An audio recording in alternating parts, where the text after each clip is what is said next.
Moderna Z15 kali ni kita nak buka bahagian clutch pula. Kenapa bahagian clutch? Sebab ramai yang minta. Ini antara barang wear and tear yang bahagian enjin yang paling senang rosak. Biasanya bahagian clutch akan confirm lah, bahagian clutch plate, iron plate apa semua kan. Sebarang wear and tear ni kita akan buka. Sebenarnya dah banyak orang buat video orang buka lah.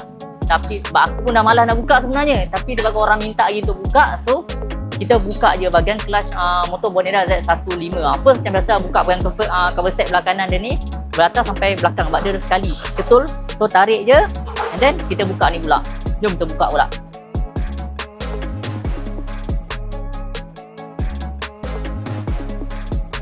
Macam biasa lah pernah buka belah clutch ni, pertama kau kena buang coolant dulu. Ada satu skru kat water pump dia. Skru yang ada macam washer cooper ni. Ini untuk skru tu nak buang dia punya coolant, buang habis. Tapi kalau kau nak tukar coolant baru warna lain, kau kena buang dalam spare tank juga. Kau tidak bercampur dengan warna lagi.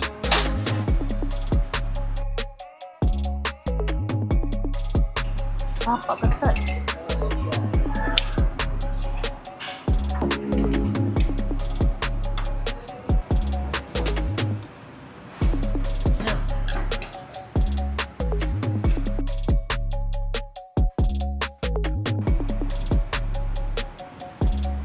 Okey, kita sudah buka bahagian clutch. Bahagian clutch dia memang betul-betul simple punya.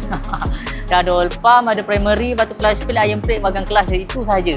Tapi yang bagusnya motor ni dah tak ada all strainer punya sistem macam motor Dodge RS. Itu yang bagusnya. Sebab apa? Itu sekali sumbat.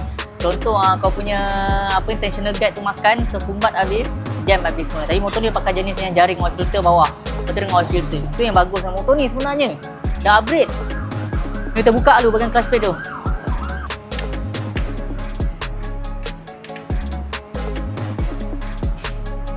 Make sure korang yang mana buka sendiri kat rumah tu kan.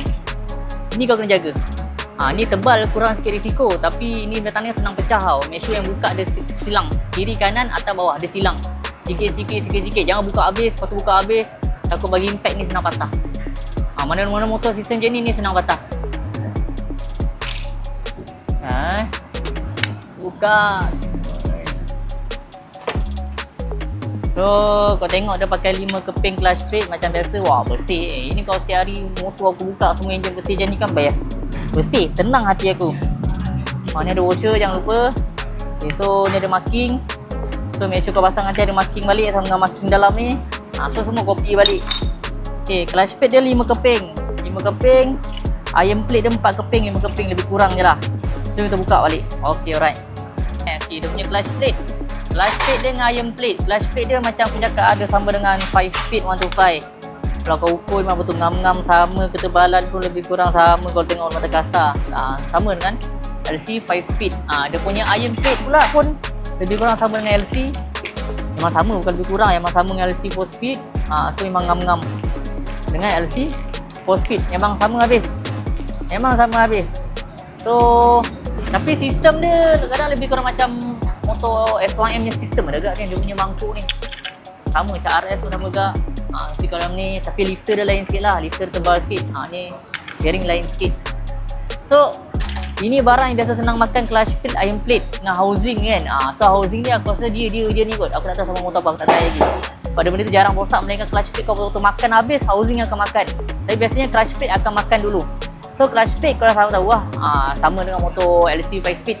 Tapi saya elok-eloknya kalau dapat barang original motor ni, kita pakai motor original motor ni. Kita cerita in case emergency.